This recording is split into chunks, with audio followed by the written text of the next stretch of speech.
I mean, as you were coming up with this story, the two of you, and by the way, I should write you out, you guys are also a married couple writing about a very complicated, interesting marriage, coming up with the story of it. As you were brainstorming these characters and how you wanted to tell this, were you ever worried that this might be too much for people, that people might be like, oh, I can't empathize with anybody on this screen? Like, where did you find the bravery to write it the way you felt like it had to be done?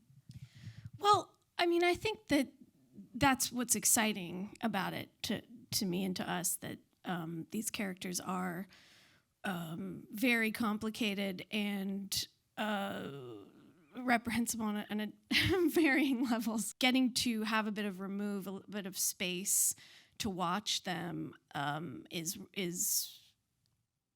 very interesting to me as a writer and to us as a.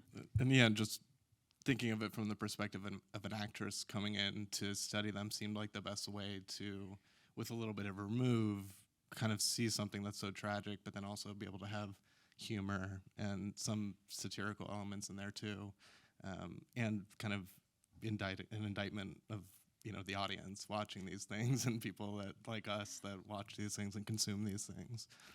Right, that already probably, I think all of us walked into the theater with opinions on like the real life story, bringing this into the theater as well. I mean, what did Todd Hayes say really early on that made you feel like, oh, he absolutely gets it? Oh, well, I mean, when they said that Todd was interested in wanting to do this, it was like a lightning bolt of euphoria, and it makes so much thematic sense. I mean, it's, if we had put Todd on a cork board, we would have seemed delusional at the time. But it does, the way he plays with themes of identity and performance and fame and all of these things, it's been such a gift. I mean, I'm just really struck by the challenge that you two set out for yourself. Like, this is a film that's exploring characters who absolutely refuse to explore themselves and be introspective under any circumstance whatsoever. I mean, that is so hard, I can imagine, to figure out how to put that on screen when they're not willing to go there. Yeah, I mean, it's kind of, I think, what makes especially Gracie a fun character to write, because there's so much denial. There's so much denial of reality, and the gap between what she's saying and what we feel is so vast that it can be really physically uncomfortable. Yeah, I mean, it looks physically uncomfortable to be Charles Melton in this film. Yeah. And also I was thinking, I mean, this goes even for the character of Elizabeth that Natalie Portman plays. She comes into this film speaking the language of like feelings and empathy and like talking a good game of being an emotional person, but you put in this script little moments of seeing that she's got her own complicated love life with her fiance, who she doesn't always feel like talking to, and something happened with her director, and there's stuff that she's not talking about either, as she's prying them. But you show us that what we're seeing is not the real her necessarily either. Absolutely. I think the ways in which we get information about Elizabeth and how slowly our trust in her as a narrator, as an entry point, starts to dissolve really is I think part of the fun of the movie. I mean, one interesting kind of fun fact about your background is your mother was a casting director. You grew up, I think, I can imagine you as a small child with a crayon book, keeping yourself busy, being surrounded by actors, trying to get a part in those waiting rooms. Yeah. And then you grew up to like do a lot of casting work yourself. You cast the first Hunger Games. I was the location casting assistant in North Carolina. You basically like cast Jennifer and made her. Yeah, exactly. I found Jennifer in a diner. But I just love it because that makes me feel like you in particular have such a special and kind of particular insight into the world of what will people do to get a part. That's true. That is very oddly, darkly true. I think that there's something about, sometimes I go, why was I there? You know what I mean? Why was I after school, like sitting in production offices? Like sometimes I would be under my mom's desk, and like and I would hear people come in and say the same line over and over and over and over, and I do have weird memories of like weird women figuring. I mean, not just women, but I have specifics of like kind of like hot actresses being like, oh, hey, what are you doing? You know, like as I'm a child doing my homework, you know, like they think I'm gonna go in and go, that girl, you should give her this one-liner in Vegas Vacation. Like you should. Like it's very demented, and so I think that kind of energy is just so infused in my upbringing. Well, yeah, and you put it also, I think, in such good use here on the screen when you show us Elizabeth looking at the reels of young boys auditioning to play the Joe part. And I think I'm so glad you wrote that scene in, because for me, watching this as an audience member, and I'm sure people in here felt the same way, that's when you kind of take a breath and you're like, oh, right, he was that young. Yeah, it's a sobering moment, absolutely. And we tried to build in those gradually, just these reminders that kind of flip your stomach, but also we got an email of those kids, those aren't their real names, saying, hi, here's my real name, here's my slate, and then they start the scene, and then those are their lines. So it's like the meta Very surreal. qualities of this really never stop being very strange and funny. Oh yeah, it does feel like one of your dark jokes at the end is like, when we see the film finally being made, those guys were not cast in this film. It feels like she kind of got the hunkier 13-year-old she wanted. I hate that I'm saying that out loud. Yeah, this sort of, the reveal of the movie they're making. I mean, we get hints that maybe it's not Badlands exactly what they're doing, but when you finally see it, you're like, oh my goodness! Like I love the way Todd chose to shoot it all, and all the creative choices that are so different than the ones he makes. I mean, it made me wonder, when you guys were coming up with this character of Elizabeth, was there a moment where you had to decide, is she a good actress? Like, Well, We always knew deep down. Maybe I don't. It's more about her intentions. And what she thinks of herself, like going to this town and like having this experience, like as an actress, which is like so kind of lofty.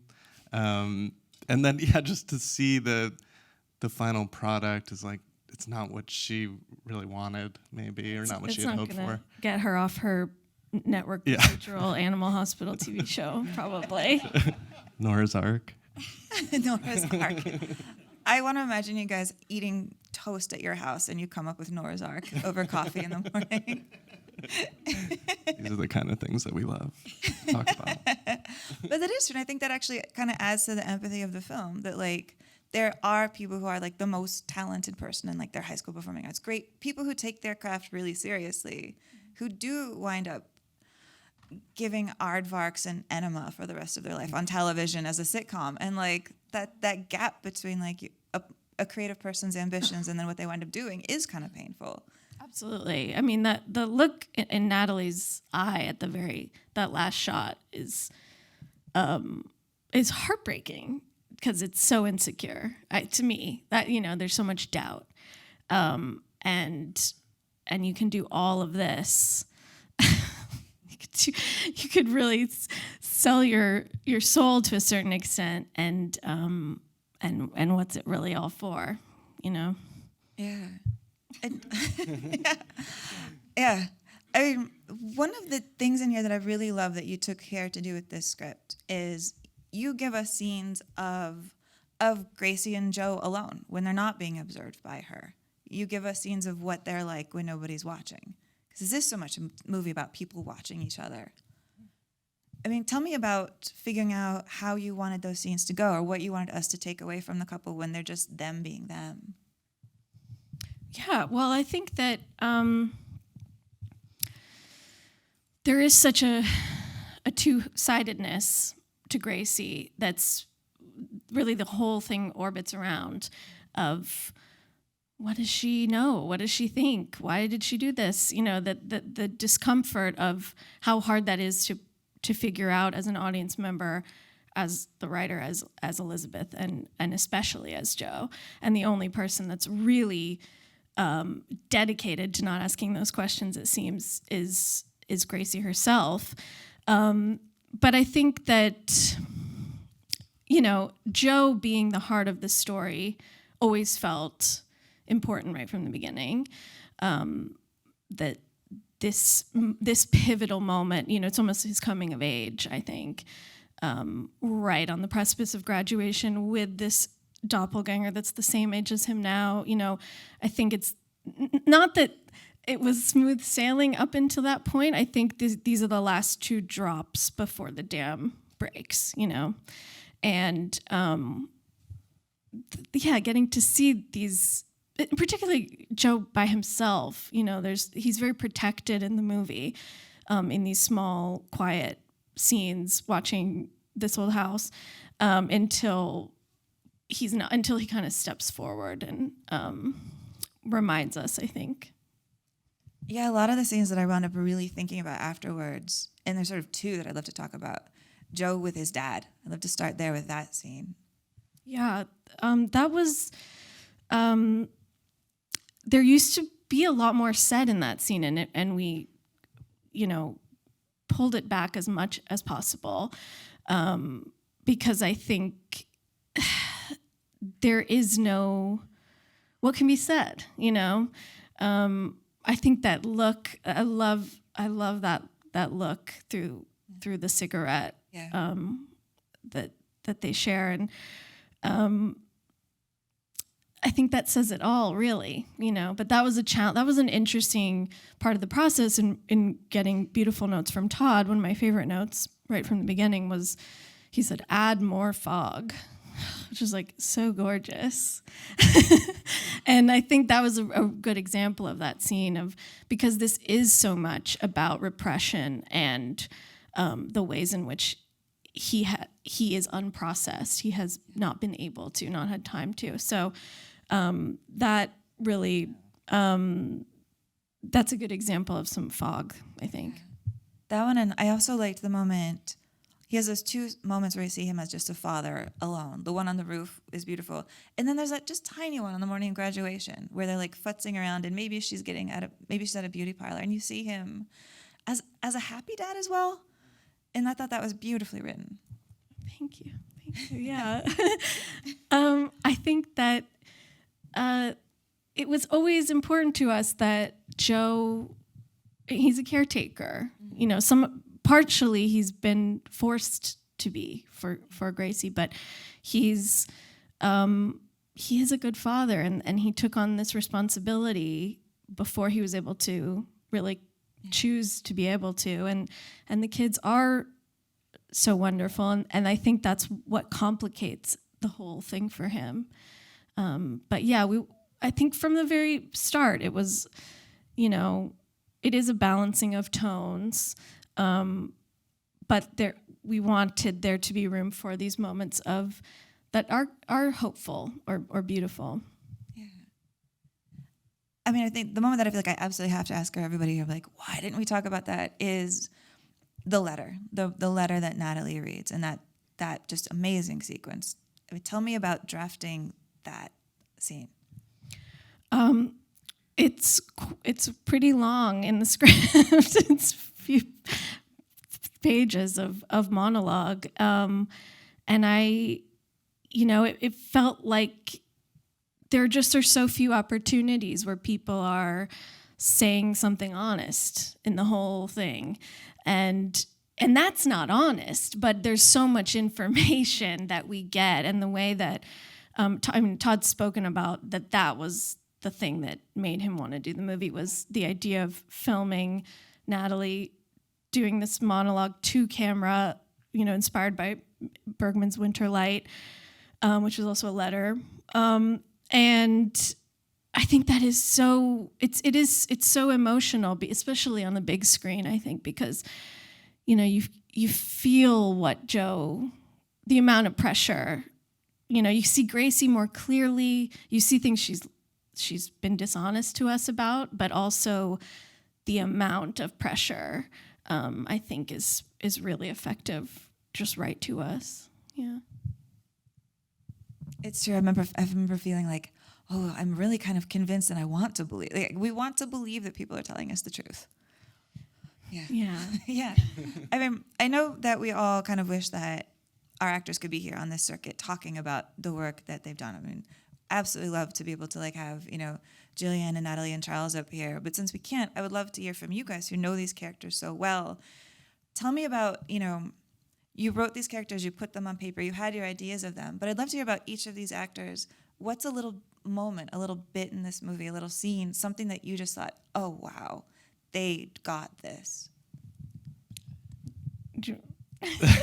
I mean, there's so many. It's really hard with the actors of this quality to single out any one moment.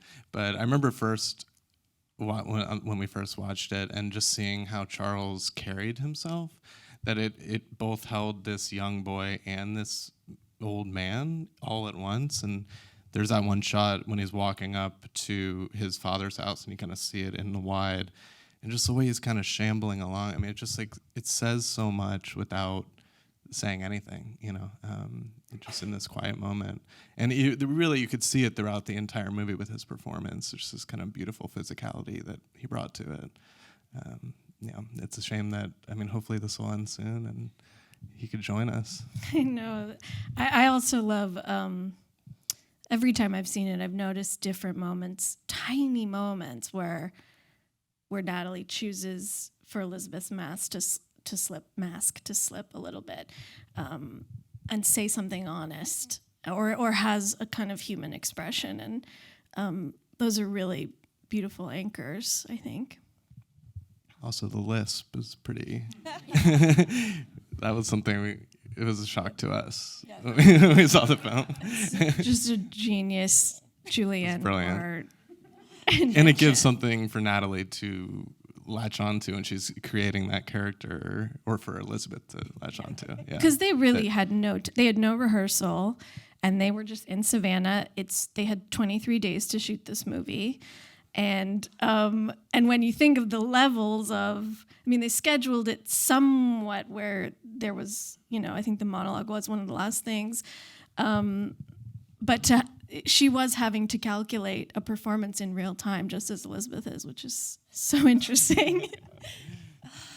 Well, we should wrap up, but I do want to ask before we go, I want to go back and talk about that last scene just one last time, because when I was watching that, I almost felt like, having gone through all of this heartache and struggle to make this movie, it almost felt like to me the last scene was saying, one way people might define a movie is the struggle to put the truth on screen, and how perhaps almost impossible of a quest that really is. And I wanted to ask you if you felt that, if that was something that drives you as you continue creating, thinking, brainstorming stories on your breakfast table.